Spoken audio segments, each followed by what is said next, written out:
Assalamualaikum, apa khabar semua? Terima kasih kerana sudi singgah ke channel saya. Saya harap anda semua sentiasa berada dalam keadaan sihat dan berbahagia selalu, insya-Allah. Dalam video kali ini, macam biasa, saya nak ceritakan 3 kisah seram. Tanpa membuang masa, jom kita teruskan dengan kisah yang pertama.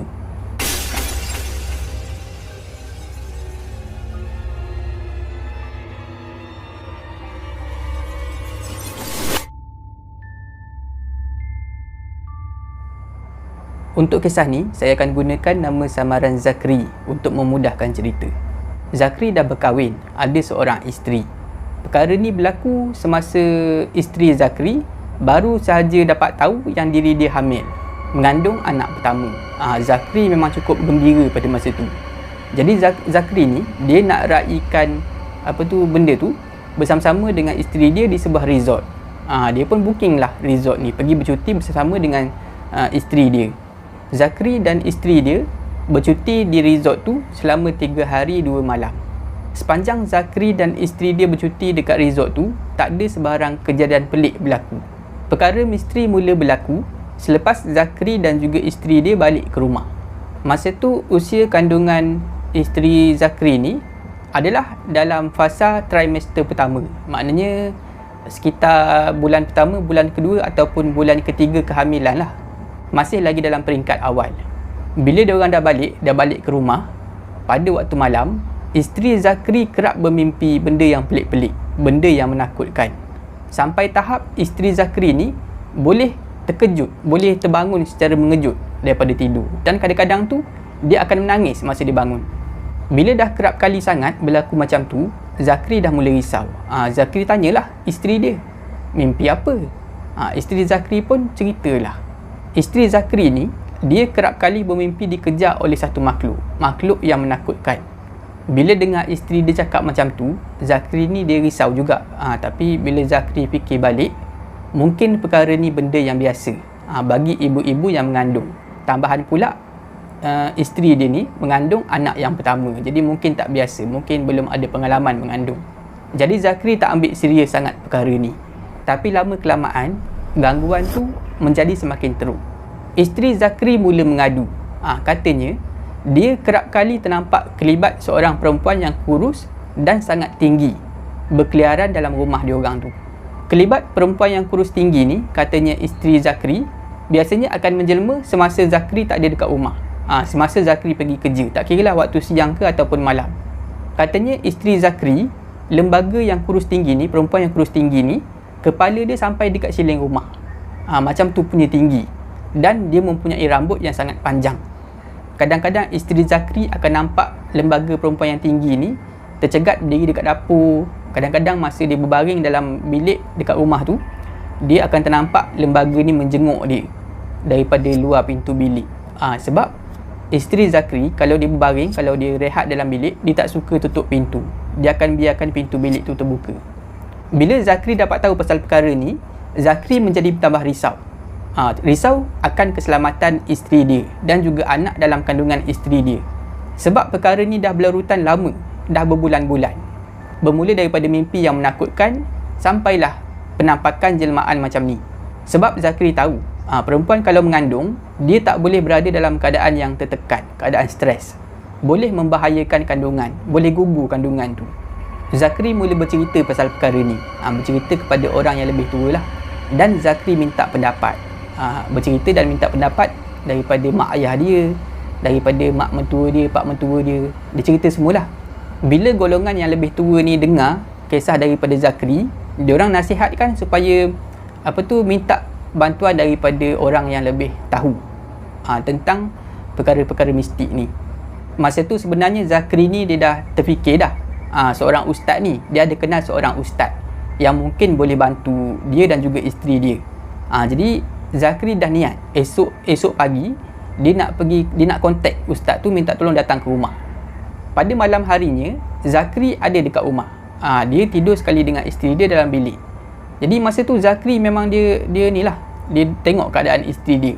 Isteri dia dalam keadaan yang ketakutan. Dia minta supaya Zakri tolong tutup pintu. Memang nampaklah isteri dia macam nampak sesuatu. Tapi Zakri tak nampak. Zakri pun bangun pergilah tutup pintu bilik.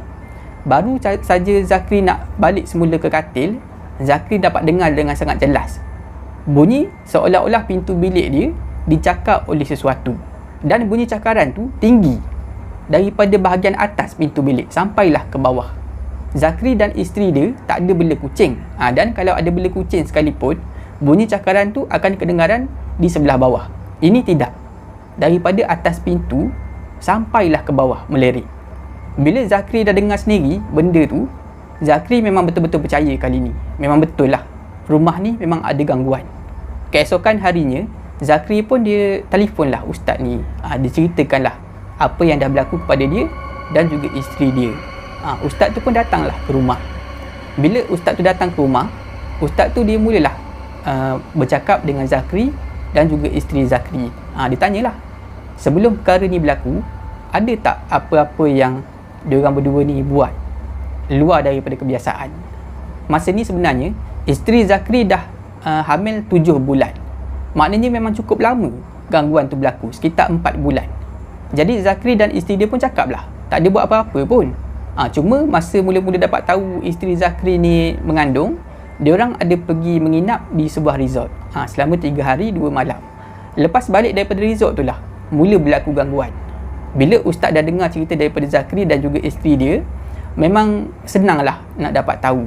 Makhluk ni sebenarnya dia memang dah perhatikan daripada resort hari tu. Benda ni ikut Zakri dan juga isteri dia balik ke rumah. Maklumlah masa tu isteri Zakri dalam trimester pertama, mengandung sekitar 1 hingga 3 bulan masa tu. Jadi mungkin makhluk ni dia tertarik dengan isteri Zakri. Ustaz tu menambah lagi, dia bagi tahulah apa amalan-amalan yang Zakri dan juga isteri dia boleh amalkan. Untuk isteri Zakri adalah bacaan-bacaan tertentu, ayat-ayat Al-Quran tertentu yang dia boleh amalkan di rumah seorang diri.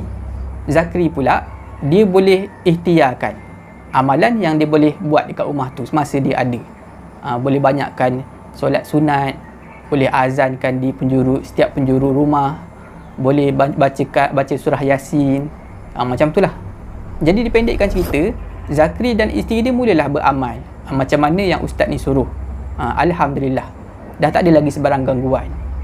Isteri Zakri selamat bersalin dan dapatlah seorang anak yang normal. Zakri rasa sangat-sangat bersyukur sebab Tuhan dah lindungi dia sekeluarga. Itulah kisah yang diceritakan oleh Zakri berlaku kepada isteri dia selepas dia orang balik daripada sebuah resort.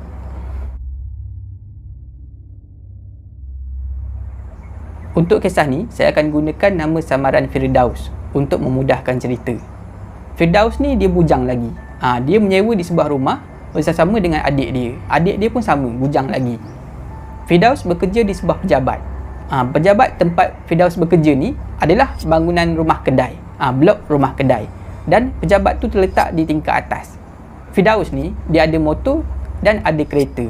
Kalau dia pergi bekerja naik motor, dia boleh parking dekat bahagian bawah rumah kedai tu, bahagian tingkat bawah di pejabat dia tu. Senang nak cari parking dekat situ. Tapi kalau dia naik kereta, memang tak sempat. Biasanya tak sempat parking berhampiran dengan pejabat dia. Dia terpaksa parking dekat bahagian kawasan lapang di belakang blok bangunan rumah kedai tu. Setiap kali Firdaus bawa kereta parking dekat bahagian kawasan lapang di belakang blok rumah kedai tu, Firdaus perlu lalu dekat satu lorong yang memisahkan dua blok bangunan. Lepas tu barulah sampai dekat koridor nak menuju ke arah pejabat dia. Masa mula-mula perkara ni berlaku, Firdaus pergi kerja naik kereta. Macam yang saya bagi tahu tadi. Bila naik kereta, Firdaus kena parking dekat kawasan belakang, kawasan lapang yang ada di belakang blok rumah kedai tu. Lepas tu Firdaus dia keluar daripada kereta, dia berjalan menuju ke arah blok dia lah, lalu dekat lorong yang saya katakan tadi. Dekat lorong tu lah Firdaus ternampak sesuatu. Firdaus nampak ada satu cermin. Cermin yang saiznya agak kecil. Saiz cermin tu dia lebih besar sikit daripada kertas A4. Saiz dia, bingkai warna hitam. Cermin tu elok aja bersandar di tepi dinding dekat lorong tu. Masa tu Firdaus sebab tak tahu je, mungkin ada orang letak dekat situ sekejap ke apa, tertinggal ke apa kan. Dia pun terus berjalan. Berjalan sampai dekat koridor. Seterusnya sampailah dekat tangga menuju ke arah office dia dekat tingkat 2. Bila dah habis waktu kerja, Firdaus pun turun. Turun lalu semula dekat koridor tu, dan sampai dekat lorong. Sampai dekat lorong, Firdaus tengok cermin tu masih lagi ada, bersandar dekat situ. Langsung tak disentuh. Masa tu Firdaus mula terfikir, cermin ni nampak gayanya macam tak ada orang sentuh pun. Jangan-jangan orang nak buang cermin ni, orang tinggalkan kat sini. Kalau tak ada orang nak, aku nak. Tapi tak apa. Firdaus dia biarkan dulu cermin tu dekat situ. Mana tahu kalau esok ada orang ambil ke apa kan. Tapi masa tu dia dah ada niat lah. Esok waktu balik kerja, kalau cermin ni masih ada lagi dekat sini, memang Firdaus nak ambil bawa balik ke rumah. Sebab dalam bilik dia tak ada cermin. Cermin hanya ada di dalam bilik air sahaja. Jadi Firdaus pun terus berjalan menuju ke arah kereta dia, balik ke rumah. Keesokan paginya, Firdaus pergi kerja naik kereta macam biasalah. Dia pergi parking dekat kawasan lapang di belakang blok tu. Dan dia lalu sekali lagi dekat lorong tu. Firdaus tengok cermin tu masih lagi bersandar dekat tembok dekat lorong tu, tempat yang sama macam semalam.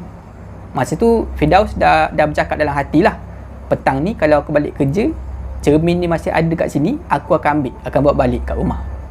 Firdaus pun terus berjalan menuju ke arah ofis dia. Bila dah habis waktu kerja, Firdaus pun turun lah. Turun lalu dekat koridor, lalu dekat lorong tu. Firdaus tengok cermin tu masih ada dekat situ. Firdaus pun dia kata, ini memang rezeki aku lah. Memang tak ada orang nak nampak gayanya cermin ni. Memang orang nak buang agaknya. Jadi tanpa teragak-agak, Firdaus pun terus ambil cermin tu, berjalan menuju ke arah kereta dia. Dia buka pintu belakang, dia letak dekat atas kursi di bahagian belakang. Firdaus terus memandu balik ke rumah dia. Rumah sewa Firdaus adalah rumah teres satu tingkat, ada 3 bilik. Masa perkara ni berlaku, Firdaus hanya tinggal berdua saja di rumah tu bersama dengan adik lelaki dia. Dua-dua orang ni bujang lah, belum kahwin lagi. Dan diorang dalam proses nak cari lagi seorang penyewa. Sebab bila ada 3 orang penyewa, ringan lah sikit nak bayar sewa bulanan tu. Berbalik semula kepada cerita tadi, Firdaus memandu sampailah dekat rumah. Terus parking kereta dekat depan. Dekat depan rumah tu ada tempat parking kereta, muat untuk sebiji kereta saja. Adik Firdaus pula, dia kalau pergi balik kerja ni naik motor je. Maknanya dekat rumah tu ada sebiji kereta dan 2 biji motor. Motor Firdaus satu, motor adik dia satu. Bila dah selesai parking kereta tu, Firdaus terus turun. Terus masuk dalam rumah. Firdaus terlupa pasal cermin tu yang ada di kerusi belakang. Pintu rumah sewa Firdaus ni, dia gunakan sliding door. Sliding door memang kaca penuh daripada atas sampai ke bawah. Maknanya kalau duduk dalam rumah tu, tak tutup langsir, memang boleh nampak apa yang ada dekat luar. Masa terus berjalan, sampailah waktu malam. Malam tu Firdaus dan adik dia masak Maggi, makan sama-sama dekat depan TV di ruang tamu. Macam itulah keadaannya, hidup bujang tengah-tengah bulan. Masing-masing tak ada duit. Jadi terpaksalah masak Maggi, makan sama-sama. Bila masing-masing dah dapat gaji nanti, barulah dia orang akan pergi makan dekat luar, lepak dengan kawan-kawan. Lebih kurang 2-3 minit lepas tu, adik Firdaus pun dah selesai makan. Dah habis Maggi dia. Tapi perut dia masih lagi terasa lapar. Jadi adik Firdaus ni, dia bangun, dia nak pergi ke dapur nak masak lagi satu Maggi. Masa dia bangun tu lah, dia terperasan sesuatu. Masa tu sebenarnya, langsir dekat pintu depan ni, pintu sliding door ni, memang tak ditutup. Memang dalam keadaan yang terbuka. Dan lampu di tempat parking kereta tu memang terbuka. Jadi daripada dalam ni, boleh nampak apa yang ada dekat luar. Masa adik Firdaus bangun, dia terperasan seolah-olah ada seseorang sedang duduk dalam kereta abang dia, dalam kereta Firdaus, di kerusi belakang. Bila adik Firdaus ternampak aja orang tu, terus bagi tahu abang dia, bagi tahu Firdaus ni, Bang, ada orang bang dalam kereta dekat kerusi belakang tu." Firdaus pula masa tu sedang leka menonton TV. Best cerita yang ditonton malam tu. Jadi dia macam tak endahkan sangat apa yang adik dia cakap. Dia cuma sekadar cakap, "Kau ni mengarut lah, mana ada orang dalam kereta aku tu." Adik Firdaus toleh sekali lagi memandang ke arah kereta. Lepas tu dia garu kepala. Garu kepala, terus berjalan menuju ke arah dapur. Tak pastilah sama ada adik lelaki Firdaus ni dah tengok benda tu dah tak ada ke atau apa-apa, tak tahulah. Dia cuma garu kepala seolah-olah macam pelik. Kemudian terus berjalan menuju ke arah dapur. Tak berapa lama lepas tu, Firdaus pun dah selesai makan. Jadi dia pun bangun nak pergi ke dapur. Dia bawa mangkuk dia semua, mangkuk garpu tu semua. nak pergi ke dapur. Masa Firdaus bangun tu, dia pandang ke arah luar, tengok ke arah kereta. Masa tu Firdaus terkejut. Memang betul apa yang adik dia cakap. Kelihatan ada seseorang sedang duduk di kerusi belakang dalam kereta dia. Orang tu, dia duduk, muka dia pandang ke bawah, sedang menunduk ke bawah. Firdaus terkejut masa tu. Cepat-cepat dia gosok mata dia. Dia tengok semula. Orang tu dah hilang. Jadi pada masa tu, Firdaus fikir, mungkin perasaan dia je. Mungkin dia salah pandang. Tak apalah. Firdaus terus pergi dekat dapur. Basuh mangkuk, basuh garpu tu semua. Basuh mulut. Dia pun pergi dekat ruang tamu semula, nak sambung menonton movie tadi. Sedang Firdaus menonton movie, Firdaus terperasan beberapa kali daripada ekor mata dia. Mata dia pandang ke arah TV, menonton movie. Tapi dekat tepi ni, dia masih lagi boleh nampak. Firdaus terperasan beberapa kali seperti ada benda bergerak dalam kereta dia, dekat kerusi belakang. Tapi bila Firdaus toleh pandang ke arah kereta dia, tak ada apa-apa pun. Tapi bila dia pandang balik ke arah TV, akan kelihatan semula seolah-olah ada pergerakan dalam kereta dia tu. Jadi Firdaus rasa macam tak sedap hati. Ada benda tak kena ni. Firdaus pun, dia masa tu dia fikir dia nak pergi alih kereta dia, tak nak parking dekat situ.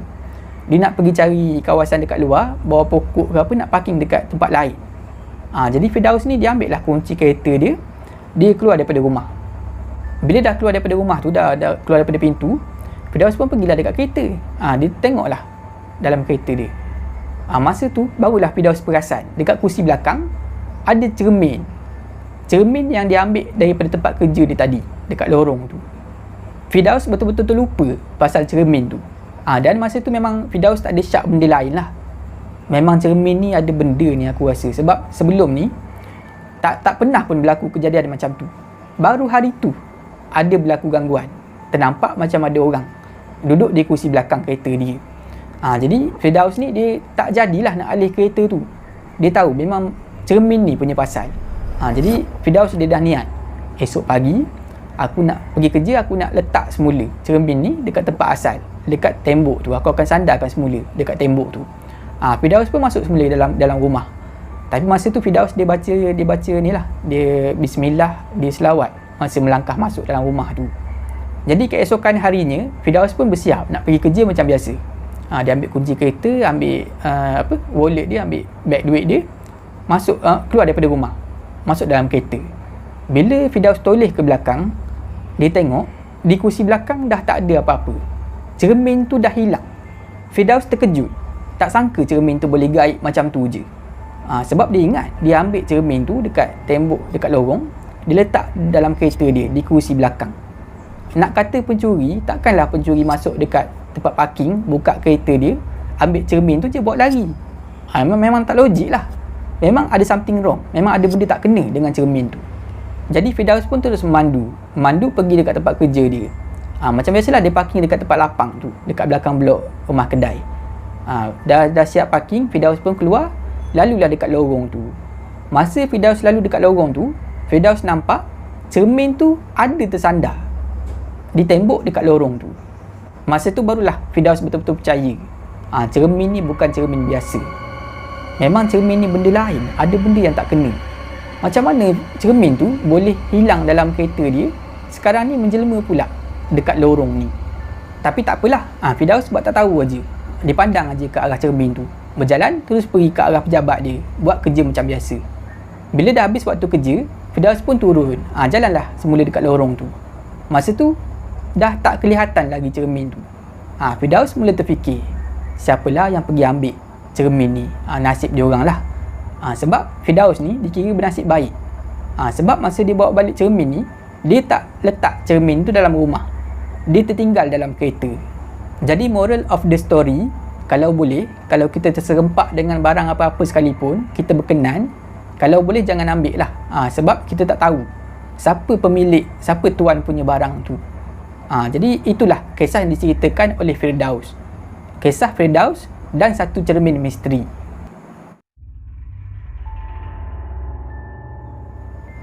Untuk kisah ni, saya akan gunakan nama samaran Mira untuk memudahkan cerita. Perkara ni berlaku kepada adik Mira, adik perempuan Mira. Adik perempuan Mira ni dah 2-3 minggu. Nampak macam orang tak betul. Mira ni, dia berkongsi bilik dengan adik dia. Memang dah banyak kali adik Mira ni buat benda-benda yang Mira tak faham.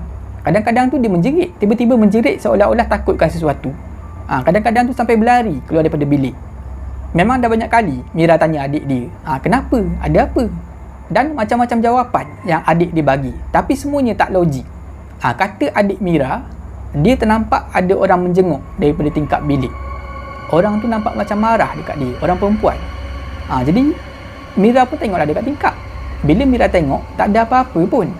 Dan kadang-kadang tu dia cakap ada orang berbaring dekat bawah katil. Bila Mira tengok, tak ada apa-apa pun dekat bawah tu. Macam itulah keadaan adik dia. Katanya adik Mira, perempuan yang selalu menjelmakan diri itu, menjenguk dia, mengusik dia, mempunyai wajah yang sangat hodoh. Sebab itulah dia takut. Sampai dia menjerit, sampai dia berlari macam tu. Dan gangguan ni sebenarnya bukan sahaja berlaku dalam bilik, tapi di mana saja dia berada. Tak kira masa. Kadang-kadang tu di sekolah pun benda yang sama berlaku. Sedang dia belajar dalam kelas, tiba-tiba dia ternampak muka perempuan tu ada tengah jenguk dia di tingkap kelas. Jadi menjeritlah dia dalam kelas. Disebabkan perkara ni, pelajaran adik Mira ni merosot. Sebab dah lama sangat berlaku, berbulan-bulan berlaku, sampai menjejaskan pembelajaran adik dia. Jadi lama kelamaan, bila dah lama sangat diganggu macam tu, adik Mira ni menjadi tertekan, sampai dah macam orang tak betul. Nak tidur pun tak boleh, nak duduk, nak berehat pun tak boleh. Memang sangat-sangat terganggu keadaan dia. Menjerit ketakutan sepanjang waktu. Bila perkara ni dah melarat, dah jadi teruk macam tu, barulah mak ayah Mira ni nak bertindak. Jadi apa yang mak ayah Mira ni buat? Dia bawa adik Mira ni pergi rujuk kepada pakar psikiatrik. Buatlah penilaian, buat ujian apa semua. Adik Mira hampir-hampir dimasukkan ke ward psikiatrik, ward pesakit jiwa, orang sakit jiwa. Tapi tak sempat. Sebab masa tu orang yang lebih tua, nenek dan juga atuk kepada Mira ni, dia bagi pendapat, sebelum korang nak masukkan adik Mira ni dalam ward psikiatrik tu, lebih baik korang rujuk dekat pakar ni lah, pakar perubatan Islam, ustaz-ustaz ke apa. Tanya dulu ustaz, manalah tahu kalau benda ni ada kaitan dengan perkara-perkara paranormal, makhluk-makhluk halus. Jadi mak ayah Mira ni ambil lah saranan tu, terimalah saranan tu. Sebelum masukkan ke ward psikiatrik tu, dia bawa dulu adik Mira ni jumpa seorang ustaz. Bila dah jumpa dengan ustaz tu mulalah sesi soal jawab. Dia nak siasat lah daripada mana puncanya berlaku ni perkara ni. Ustaz tu tanya Mira, tanya mak ayah Mira yang rapat lah dengan adik Mira ni, apa yang adik Mira ni selalu buat pada waktu masa lapang dia, apa aktiviti dia. Jadi Mira dan juga mak ayah dia ni memang kenal sangat lah adik Mira ni. Diorang tahulah apa yang adik Mira ni selalu buat. Jadi Mira pun bagi tahulah ustaz ni, katanya adik dia ni suka melayari internet, menggunakan media sosial, Facebook, lepas tu Instagram, TikTok apa semua. Jadi ustaz ni dia suruhlah Mira siasat apa yang ada dalam media sosial tu. Mira pun buatlah, dia bukalah Facebook adik dia tengok.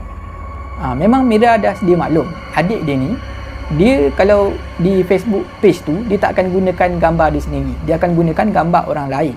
Samalah di media sosial lain, di Instagram, di TikTok, dia akan gunakan gambar orang lain.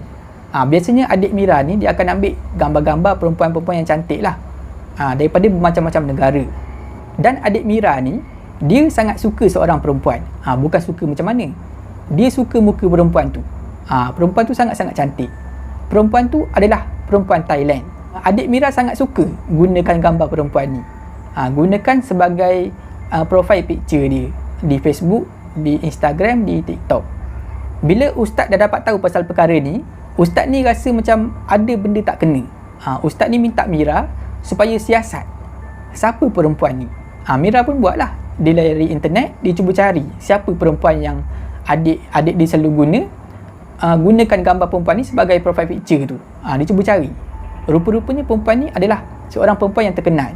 Tak tahulah pelakon ke, penyanyi ke daripada Thailand, tapi famous lah. Dan katanya perempuan ni dah meninggal dunia dengan cara yang sangat ngeri. Bila dah dapat tahu pasal perkara ni, ustaz ni bagilah cadangan. Kalau macam tu, apa kata kamu delete semua gambar-gambar yang adik kamu simpan dalam media sosial dia. Tengok macam mana. Jadi Mira pun dia delete lah semua gambar-gambar perempuan Thailand tu. Delete semua dekat Facebook, dekat Instagram semualah. Dan alhamdulillah, selepas dah delete gambar perempuan ni, barulah gangguan tu semua berhenti. Rupanya betul lah sangkaan ustaz tu.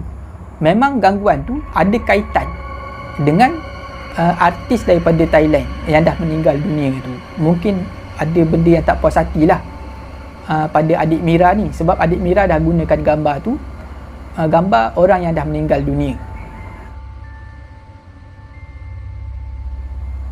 Setakat itu saja video saya pada kali ini. Saya harap anda semua terhibur. Jika anda suka video ni, jangan lupa like, share dan komen video ni. Jangan lupa subscribe dan tekan butang loceng untuk dapatkan notifikasi video saya seterusnya. Bagi anda yang nak berkongsi kisah seram, boleh hantar ke alamat email yang tertera dekat bawah. Janganlah takut kepada makhluk, tetapi takutlah kepada pencipta sekalian makhluk. Semoga kita bertemu lagi di video saya seterusnya, insya-Allah. Assalamualaikum.